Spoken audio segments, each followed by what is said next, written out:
Afternoon, everybody. It's Steve Schmidt here with the warning, and I am thrilled today to be joined by Ryan Lizza at Telios and also the renowned American patriot and jurist, Judge Michael Luttig, who has written exclusively with Ryan today a piece that we're going to talk about that is important to talk about. And it's about something that's difficult for me to talk about in a public space, which is faith and belief and self evident truths steeped in faith and belief. So, as we wait for the crowd to build a little bit here, because Judge Luttig is one of the preeminent jurists of this generation, and history will record in this moment of American crisis his titanic integrity and contributions to the sustainment of the rule of law. I think we should start this conversation by invoking some of the words of another giant of American history, another jurist, Judge Learned Hand, who gave a speech in 1944 called The Spirit of Liberty. And I'm going to read an excerpt of that speech um, as we get started in the conversation. And Judge Hand said in 1944, "What then is the spirit of liberty? I cannot define it. I can only tell you my own faith. The spirit of liberty is the spirit which is not too sure that it is right. The spirit of liberty is the spirit which seeks to understand the mind of other men and women. The spirit of liberty is the spirit which weighs their interests alongside its own without bias. The spirit of liberty remembers that not even a sparrow falls to earth unheeded. The spirit of liberty is the spirit of him who near 2,000 years ago taught mankind that lesson it has never learned but never quite forgotten, that there may be a kingdom where the least shall be heard and considered side by side with the greatest. And now, in that spirit of an America which has never been, and which may never be, nay, which never will be, except all the conscience and courage of Americans create it, yet in the spirit of that America, which lies hidden in some form in the aspirations of us all, in the spirit of that America for which our young men are at this moment fighting and dying, in that spirit of liberty and of America, I ask you to rise and with me pledge our faith in the glorious destiny of our beloved country. And so Judge Luttig is very much a descendant of Judge Hand, who is smiling down at him today as he writes this important piece. And Ryan, as I'll start this conversation with you today, is how did you get Judge Luttig to exclusively write this on your platform? And I think that today, some of the most important words written anywhere in America have appeared not on the pages of the New York Times, but on the screen of the recipients of your independent media venture. Oh, that is very, very nice. I don't. That's very, very nice of you to say, Steve. And I think we're gonna just embarrass Judge Luttig a little bit more with praise here, because as a lot of people who are watching this know, he is one of the greatest living Americans. I've had the pleasure of knowing Judge Luttig for about a little over 5 years now. And I'll never forget, I asked to interview him once, sat him down on a setup just like this, and he didn't realize that I was going to interview him for over 3 hours. It was he seemed like a tortured prisoner by the end of it, and literally went through his entire biography, entire life. And I heard of Judge Luttig many times as one of the preeminent uh, judges. I remember very well covering the Bush administration, and Steve, I know you have a little experience with this, when he was considered for this Supreme Court. And when I did that interview, he later told me he hadn't done anything like that in his entire career. Anyway, one of the great, amazing stories he told me then was the story of his role on January 6th, 2021. That story had not been told. And Judge Luttig was asked by the vice president's office, as many people know, to make public his advice to Vice President Pence that Pence had absolutely no constitutional or authority or any other authority to overturn the results of the election, as Donald Trump was pressuring him to do. And Judge Luttig, I'm telling this story for you while you sit here. I hope that's okay. Judge Luttig decided to tweet out that information and that advice, probably some of the most famous and historic tweets that have ever been written on that website. But I love my favorite detail of that story is that Judge Luttig didn't know how to tweet. He didn't know how to use Twitter. So first he had to call his son, who walked him through it. And then he wrote uh, the legal opinion that Pence had no right to do that, no authority. Pence, in a letter to America on his way that he released on the way to the Capitol that day, then cited Judge Luttig's analysis. I don't think it's an exaggeration to say that Judge Luttig helped prevent a coup in America on that day. A lot of other people know Judge Luttig from his um, acclaimed testimony during the during his January 6th committee appearance. Anyway, it's been my great pleasure to interview him over the years, to ask him for legal advice occasionally, and to be his friend. And when he told me about this piece recently and how he had been studying the Declaration of Independence and what he had written, I didn't ask any questions, and I said, "Judge, your future is on Substack in some way. I think you should use it as an outlet to write. And if you want me to publish this at Tellus News, I would be more than happy to. We never talked about any payment, but I should, in case the judge was wondering, we should have negotiated that beforehand, Judge, because this was you this was free. He did this for nothing, Steve, and it was my absolute pleasure to put this into the world, and I'll be spending my week getting this in front of as many eyeballs as possible. Tremendous. Well, Judge Luttig, with no further ado, as we built a little bit of an audience for us here, you have written in your piece today on this July 4th, 2025, the eve of the 250th anniversary of America's Declaration of Independence and the founding of this nation. We, the people, hold to be self evident these 27 truths about freedom and about tyranny. And it begins for we hold these truths to be self evident that all men are created equal, that they are endowed by their Creator with certain and unalienable rights, that among these are life, liberty, and the pursuit of happiness.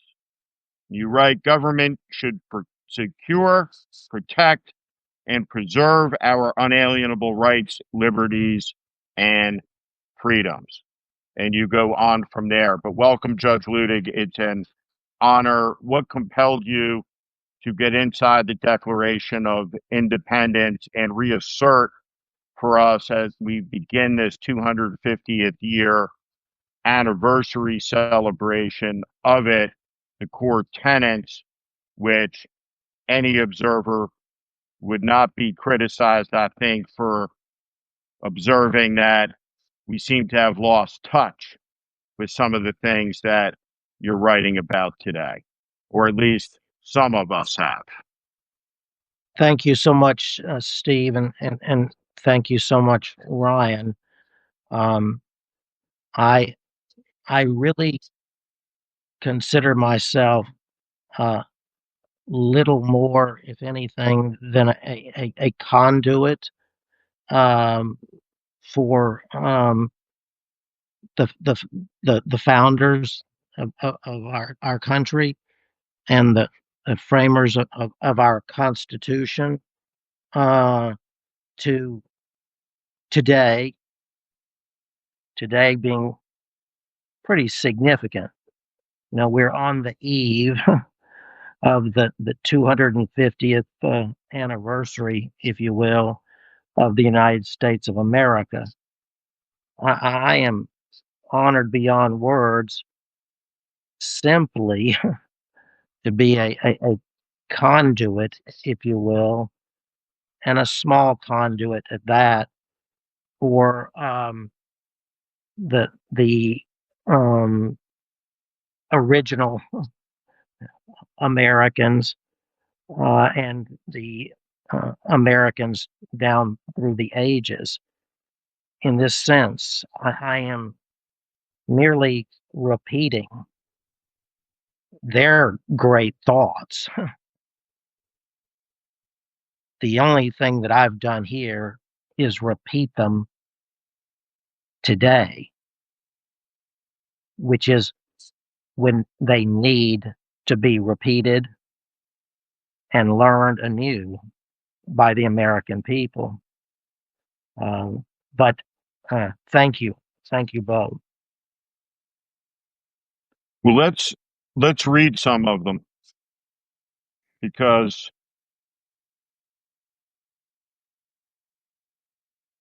they matter. I'm going to keep going in the piece. And Judge Luttig, I just want to ask you as I um, go through these paragraphs for you to say something about why that is important, why that is a self-evident truth. I did see a question about the perversely named Big Beautiful Bill. Um, I will say this about it. It's the most corrupt piece of legislation in American history over 250 years. There's no comparison for it. It's hard to understand what a trillion is, everybody, but I'll give you this point of orientation.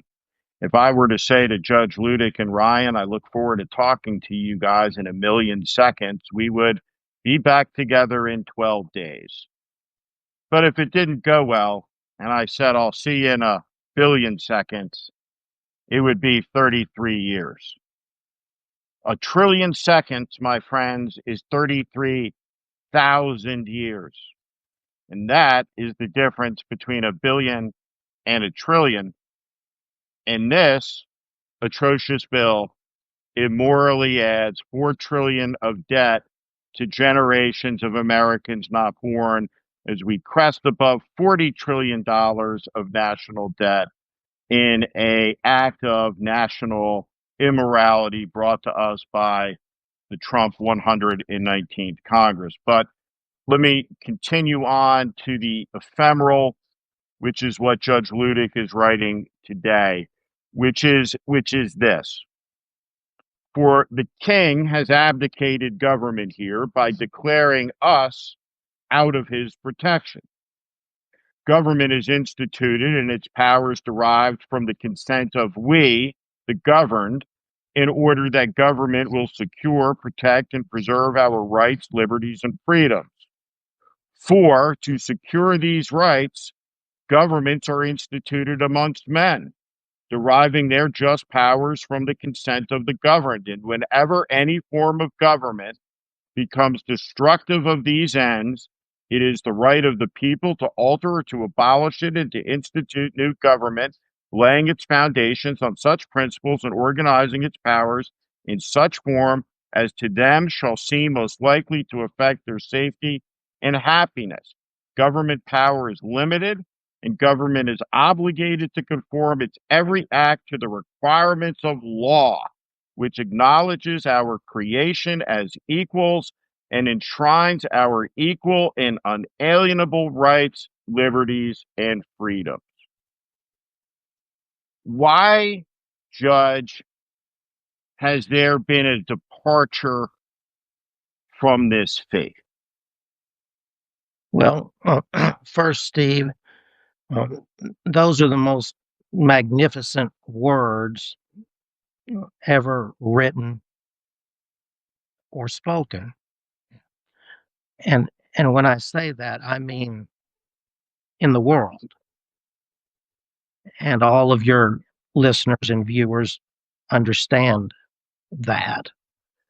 There is no one today who could even attempt to approximate the soaring language of the Declaration of Independence or the Constitution of the United States, for that matter. But to your question, we Americans have forgotten the Declaration of Independence. And we need to be reminded of it.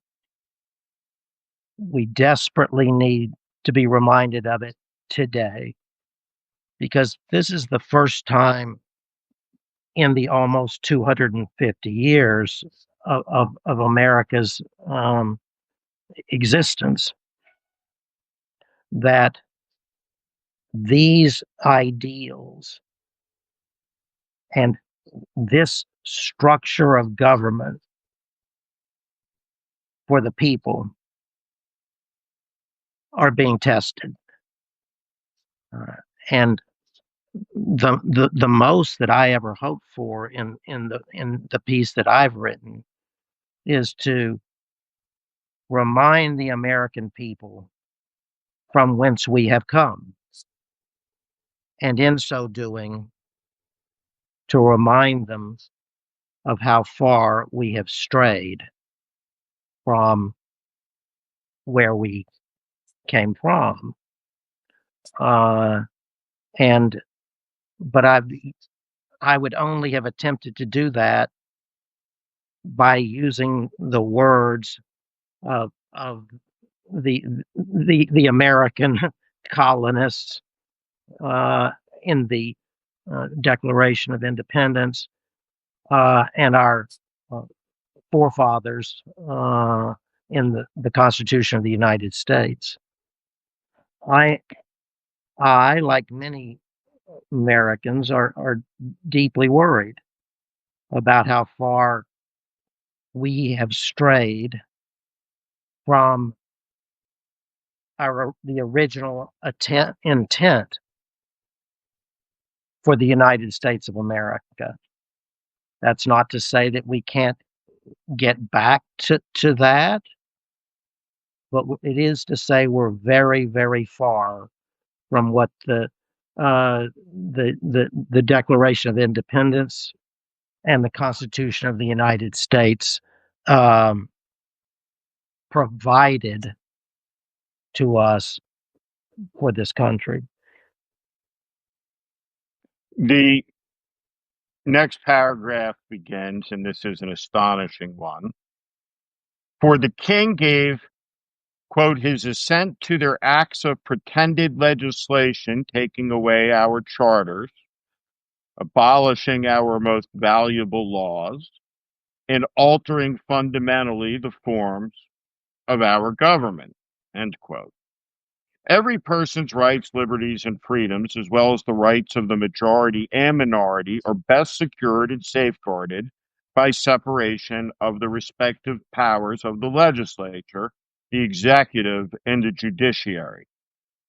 By separation of the powers of each of the branches of government from the powers of the others, the powers of each of the three co-equal branches of government are limited and checked and balanced by the powers of the other. For the king has called together legislative bodies at places unusual, uncomfortable, and distant from the depository of their public records for the sole purpose of fatiguing them into compliance with his measures. He has erected a multitude of new offices.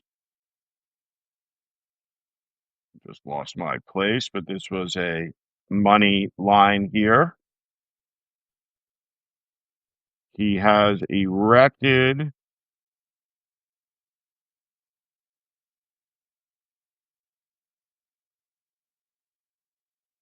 I'll pick it up for you, Steve, if you want. Okay. He's erected a multitude of new offices and sent hither swarms of officers to harass our people and eat out their substance.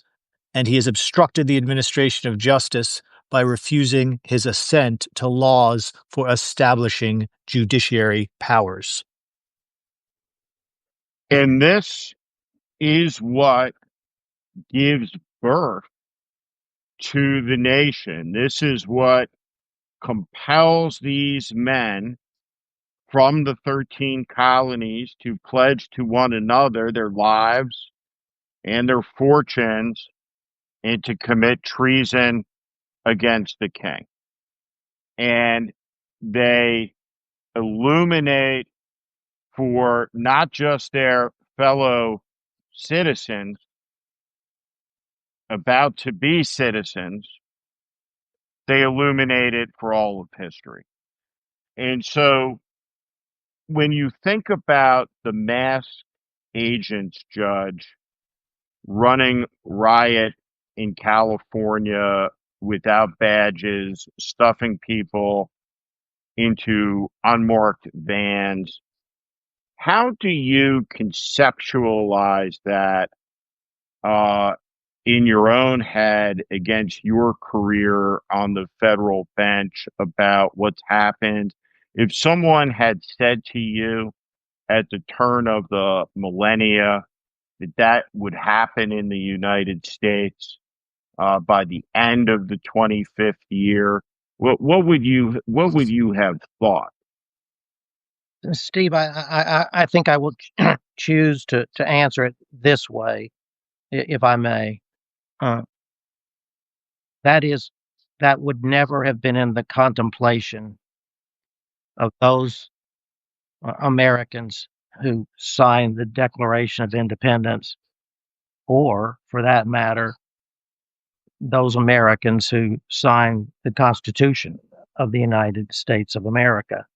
And the particulars of that explanation, can be found in this document that I've drafted today, in various and sundry of the provisions. But I will offer that this document, assuming that it is true to the uh, Declaration of Independence and to the Constitution of the United States, suggest how far we've strayed from those original founding documents of our nation. For the king has transported us beyond seas to be tried for pretended offenses and quartered large bodies of armed troops among us and protected them by a mock trial from punishment for any murders which they should commit on the inhabitants of these states.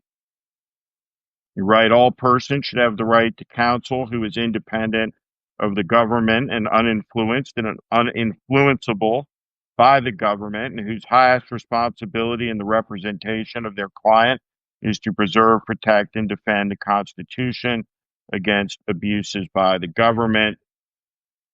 For the king tried us for pretended offenses and protected murderers by a mock trial from punishment. On this Independence Day, July 4th, 2025, these self-evident truths of freedom and of tyranny are solemnly declared and published, is how this piece ends. And as you look out across the country, it's purposeful, I imagine, on your part to make the comparisons that are implicit in this piece with the events of today. Because when you plainly read the Declaration of Independence, in 2025, one cannot help but notice the officiousness and the high hand of government operating in a previously unimaginable manner that aptly draws comparison to the officiousness denounced in this document of King George III. Or am I misreading that? You are not misreading it at all, and that is the power of the peace today. But the ultimate power of the piece is that it's written in entirely neutral terms, but in those neutral terms speaks directly to America today. That, I would say, is the beauty and the resilience of the Declaration of Independence and the Constitution of the United States, Steve. And one thing to throw out, Steve, just for people who are joining us and didn't listen to the previous conversation that Judge and I had, I wrote this in the introduction to the piece, and this is not a piece that will reward skimming or scanning. So for viewers, listeners, find a quiet spot, set off your phone, or if the only copy you have is on your phone, given that it's Substack, that may be the case. Set your phone to some kind of distraction-free setting and read the piece slowly and carefully. It was only when I did that the true power of the piece hit me, washed over me, and it because Judge Luttig was so careful not to introduce contemporary events into this piece. Donald Trump is never mentioned. Um, it it packs a punch when you read it carefully and you realize how the 1770s, in some very important ways, are not that different than the times we live in. And that was really kind of shocking for me, actually, to think, because all of us read about that time and read about the Declaration as a ancient history, some that's unconnected from our own lives and what's going on in modern times. And this was the first time I had ever thought of some very, very obvious and scary connections between those two times. But the piece requires reading it carefully and slowly to appreciate that. I hope haven't said anything that you disagree with, Judge, but that's my own reaction. Ryan, thank you. And one thing that has struck me, and I'm new to this myself, and I would want the American people to come to this new, but I've learned since writing this that many of my friends and many of their friends in turn, and therefore many Americans actually read the Declaration of Independence on July 4th. I confess I've never crossed my mind, but I will say that it will never cross my mind. It will not fail to cross my mind every single year the rest of my life. And that's one of the reasons that I'm grateful that I have written this piece. That is for my own future edification as a proud citizen of the United States of America.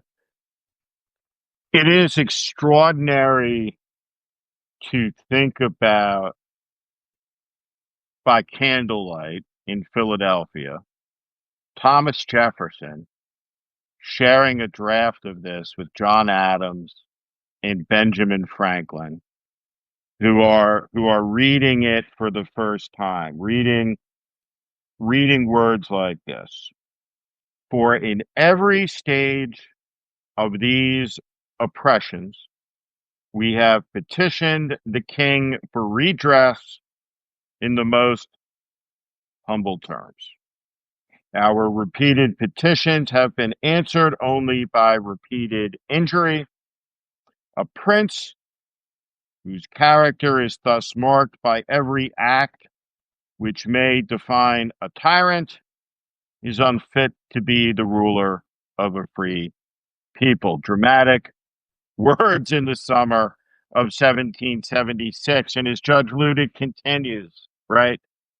And for all of you on, every person should have the right to dissent from government and to protest government peacefully. For where tyranny and despotism demand allegiance to tyrant and to uniformity, democracy and freedom from tyranny demand the opposite, allegiance to country and to differences of people and opinion. Quote, when a long train of abuses and usurpations pursuing invariably the same object evinces a design to reduce a people under absolute despotism, it is their right, it is their duty to throw off such government and to provide new guards for their future security. You continue, every person should have the right to speak freely and to associate freely with others without fear that government will punish them for the exercise of their right to speak and associate freely. And so this is fundamental.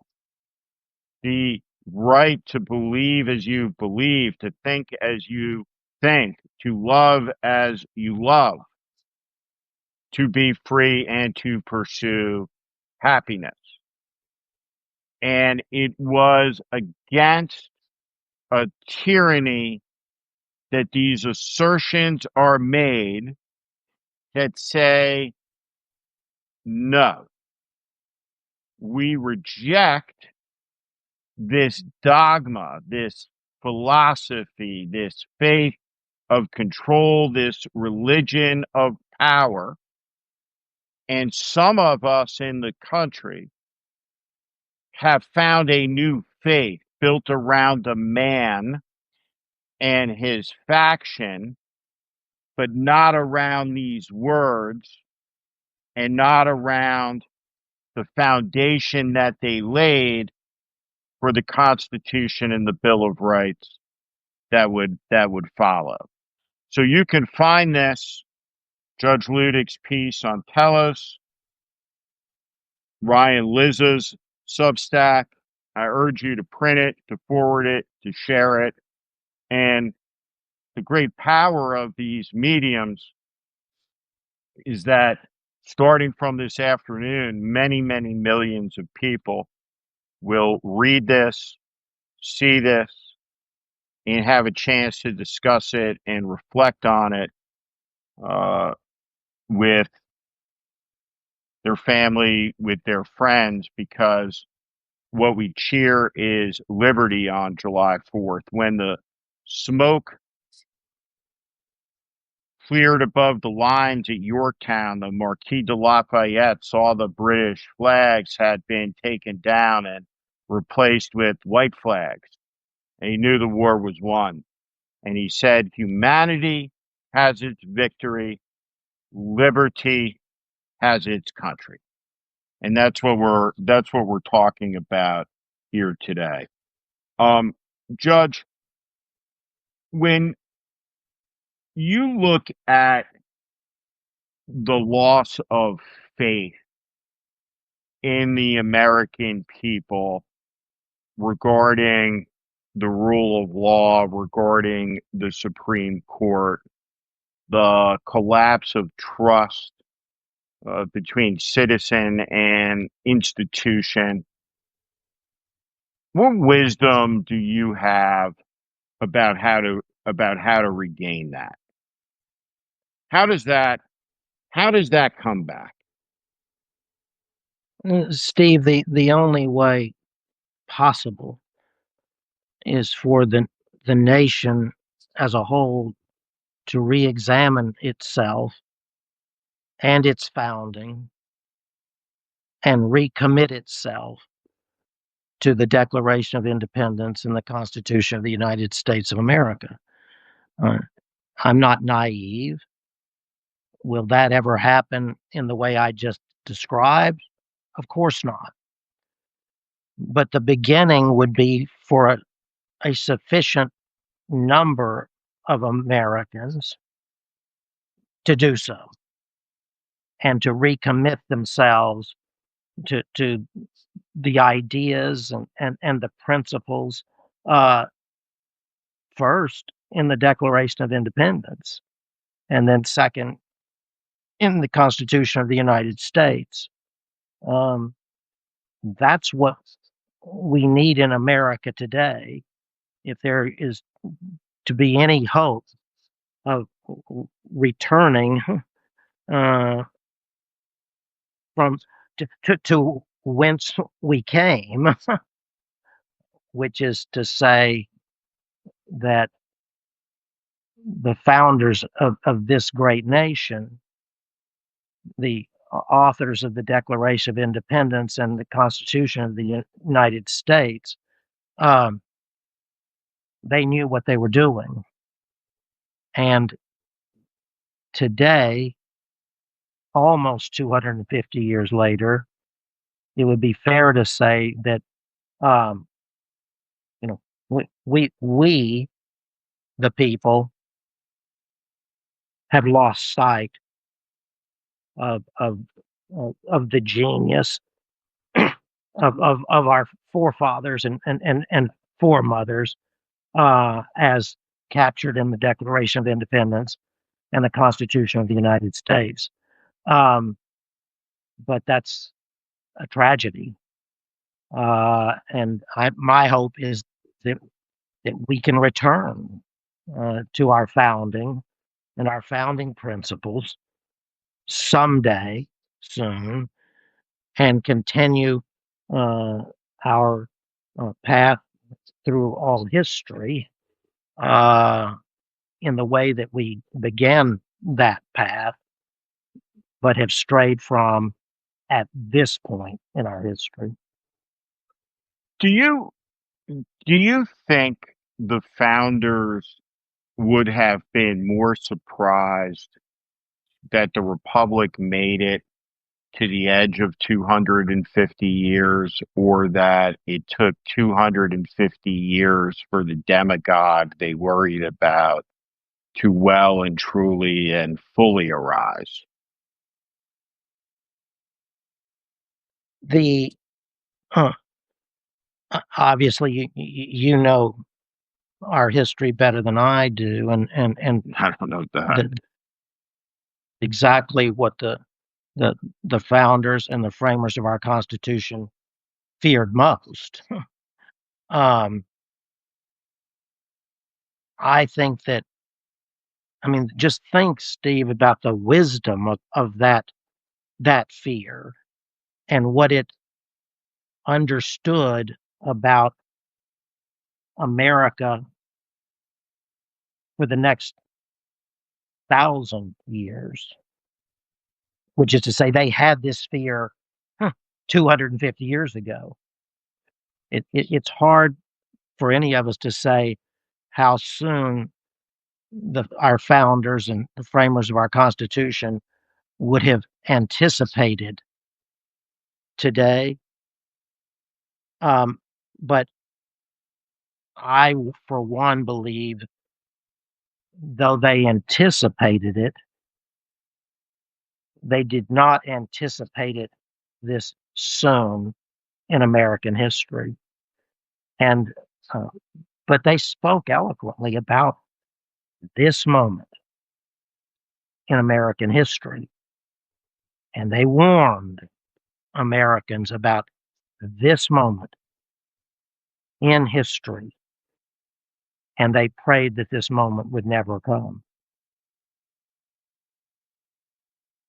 And the moment has come, and these documents that we share such a reverence for, and I know so many people joining us today do, um, we live at a time of such division and partisanship and a lack of grace and an inability to see virtue in the way that Washington predicted when he warned about the danger of factions that became political parties, where you can look at an entire presidency of someone of the other party and see no good in it, no good in them, no good idea. And I say that because I think about Ronald Reagan, and I think about Reagan's warning that democracy was only ever one generation from slipping away. And when you think about the fact that there's only ever been 700 million Americans, right? There's 340 million now. So there's just slightly less than half of all Americans who have ever been or alive in this moment. And they don't necessarily have a connection to 200-year-old documents, that 250-year-old documents that we don't talk about, that we don't covet, that are exiled and excised from our public conversations and our secular faith, and to our great detriment. And I think, realizing that there has to be a renewal, has to be a restoration of this faith in our liberty, our freedom, our values, our ideas is fundamental to being able to make it through this period of history. And as you both know, there have been other very trying periods of American history, right? And one of those periods is uh, written about in a contemplative and worrying way in an article with the Statue of Liberty on it from June 5th of 1939, and it says America's future on it. And this was a period where the St. Louis was turned from American borders, and most of the Jews on it were killed in Nazi concentration camps, a deep and ugly and abiding scar on the soul of America. We have gone through these periods. We have gone through the storm. We have gone through these crises, and I think we're going into one again. And so the bedrock principles, or the rock, right, that we have to lash ourselves to during this period of contestation and testing. Um, Judge, when you are pulled to a founding document in the country that you look for the rock, for you, what are those speeches? How do you rank them? Is it a Gettysburg Address? Is it a second inaugural by Lincoln? Is it the Declaration of Independence? Is it Thomas Paine's writings in 1775 and 1776? Is it Frederick Douglass lamenting what does the 4th of July mean to a slave? When you contemplate this and your heart is heavy with what's happening in the country, where do you look in addition to the Declaration of Independence? What is your kind of hierarchy of that American canon that's important for people on this program today to go and read and to explore a little bit? Thank you for that question, Steve. With the greatest of respect to contemporary leaders of the United States of America, Um, I do not go to any one of those men or women ever. Uh, I go to first the Declaration of Independence, second to the Constitution of the United States, and then to the people that you have listed. Excuse me, you that you have listed.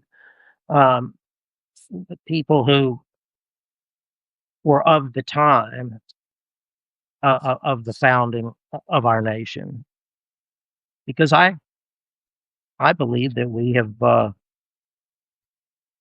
we Americans have lost sight uh, from whence we came, uh, and worse still, we're not interested in where we came from.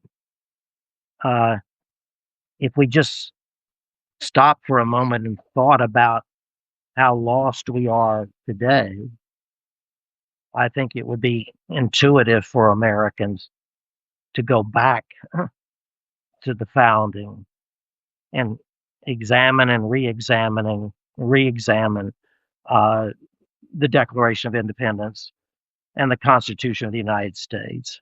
Uh, you know, back to the Federalist Papers, uh, and uh, uh, and try to recapture the the the spirit of those our forefathers and foremothers, and recapture the spirit that they wrote down in the Declaration of Independence and the Constitution of the United States. Um, I mean, first off, it's riveting, and it's especially riveting today for the first time in American history, when everything that this nation stands for is being challenged. Uh, this None of us want to think that this is that we're in America's in its final days, but there's every reason today to to to to fear that we're in the final days of the America that that that was established for us in the Declaration of Independence and the Constitution of the United States. I mean, there has to be a clarion call from someone or some ones uh, to go forth and stop the dissension of this country before it's too late. When you said you revert to the Constitution, to the Declaration of Independence, and look past all of the contemporary political leaders, which I, as a general proposition, uh, agree with in terms of a search for understanding about who we are as a people. But I don't think John Kennedy counts as a contemporary, at least to me, in that his presidency existed outside of my lifespan. But John Kennedy, I think, uniquely is a voice that has a lot of relevance to this moment because he was a bridge in a moment of anxiety, but also great optimism to a younger generation who was able to communicate about virtues that would have been very understandable to the founders. He talked often about Rome and Greece and Athens and the principles of democracy in a way that did not seek to communicate them through the repetition of a word, as if the word itself is going to have the ability to elicit an emotion or an attachment or a feeling. And so I couldn't agree with you more that we badly need to see leaders rise and step forward. There are some of them out there, and I do think one of the faiths we have as an American is this reality that almost out of nowhere, almost providentially, the right leaders have emerged at the right moments, and sometimes just in the nick of time, in hours of great worry and great despair. And that's where we stand now. Before the Civil War, there was a Times of London editorial that talked about how it is that the war had come. And within that editorial, they talked about the extremism that over the 19th century, slavery had gone from an institution that was execrated even by its practitioners to one that had been defended now by an extremism for its preservation economically. And the writer talks about the South becoming enamored of its shame. And I think about those words with regard to the masked federal agents, with regard to the abuses of power, the assertions of power, the fetishization of cruelty, the presidential tour of the alligator Alcatraz, which is an obscenity, and the selling of T-shirts around it, and all of this vulgarity. They've become enamored of their shame, and that shame is antithetical to the values, the ideas, the ideals that we call patriotism, which is oppositional to nationalism. And patriotism is the faith that is born out of that incredibly compelling story that Judge Luttig is referencing when he talks about how arresting it is just to read the Declaration of Independence and the Constitution, um, and to put yourself in those moments of time. That when this was being written, and to appreciate the genius. And I would just say to everybody, do yourself a favor over the next couple of days. If you can binge watch John Adams on HBO. I always recommend it, but find the scene in that John Adams series where they sign the Declaration of Independence. And that's the closest any of us will ever get to be in that room from that HBO miniseries, from the contemporaneous accounts of what it would have been like. And they did not whoop and cheer. It was a quiet moment. Couldn't have heard a pin drop. These men had no reason to believe this would be successful. They all had every expectation to believe they'd be swinging from a rope.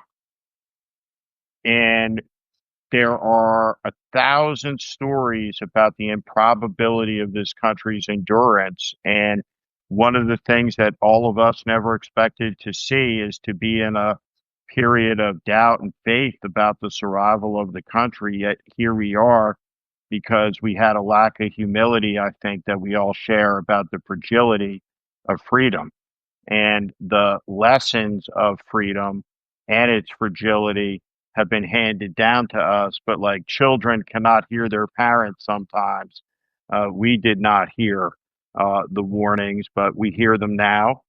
And we have a better chance, I think, to understand what we're about because of what Judge Luttig wrote today. And I thank you very much Judge, for spending some time with 2,000 of us this afternoon, with Ryan, of course, for publishing this at Telos. You can find this piece at Telos. I am pronouncing that right, Ryan. I'm a public school kid from New Jersey, So, right? all Am right. So I? I'm a public school kid from Long Island, so I don't know. I don't we know. can It's a do our very, little. very, very, very, very privileged. No, I'm like, It's tell us. It's tell us. Tell us. Like tell us the news. You know, like imagine it's TELLUS. Tell us. tell us. And But Judge Luttig's piece there, and then and but then Judge Luttig. make sure you subscribe to Luttig's Substack, because that's the only way we're going to convince him to publish, to use Substack as an outlet to publish on his own. He's already using Follow. notes, and we're going to publish. I want to encourage him to be a full member of the Substack community. So, in addition to subscribing to Tell Us News, go and subscribe to Judge Luttig's Substack, which you can find by clicking his name on the piece. And already, without writing anything, he's got thousands of subscribers. One other thing before I let you talk, Judge, is Steve. You built a great audience here. We have over 2,000 people here at the end watching us, listening to us. Go get the link to that piece and send it to 5, 10, 50 of your friends. If everyone on here sent it to their circle, not just on social media, but please share it on social media, but send it to your family and friends, and remind them that it's a great thing to read on this Independence Day.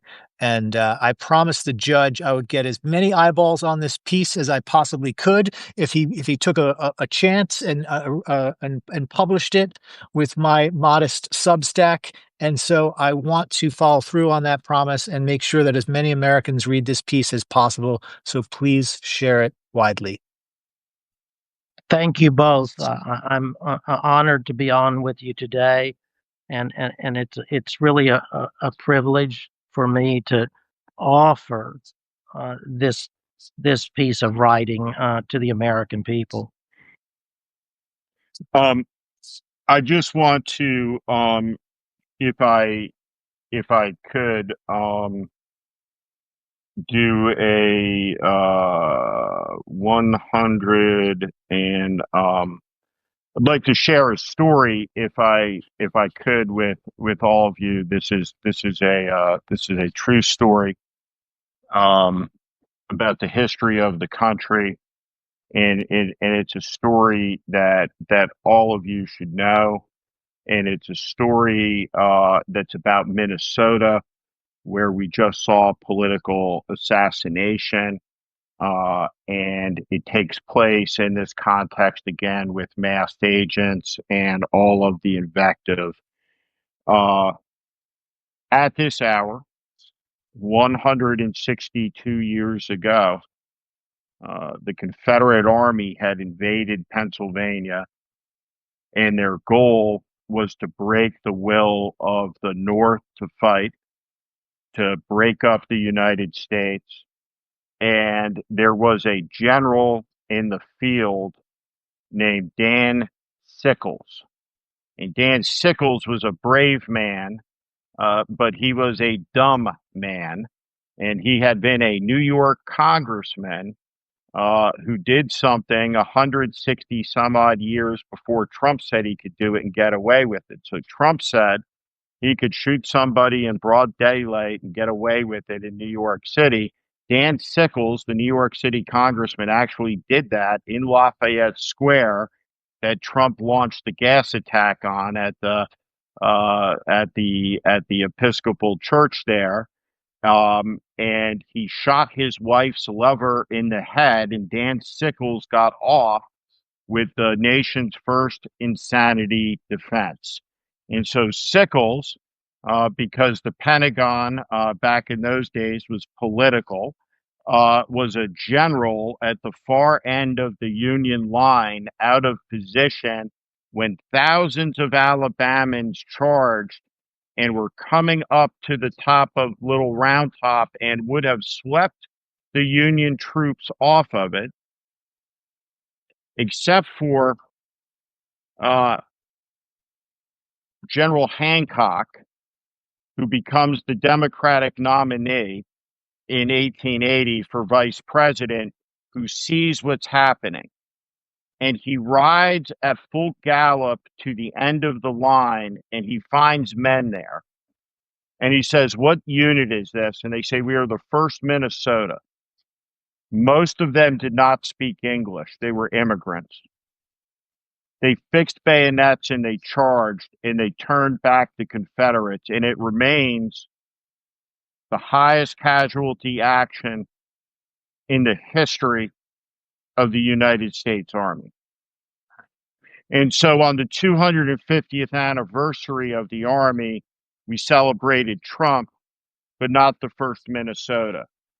But the men of the 1st Minnesota who charged the Confederates and turned them back did so when the United States had less than 60 seconds of life left.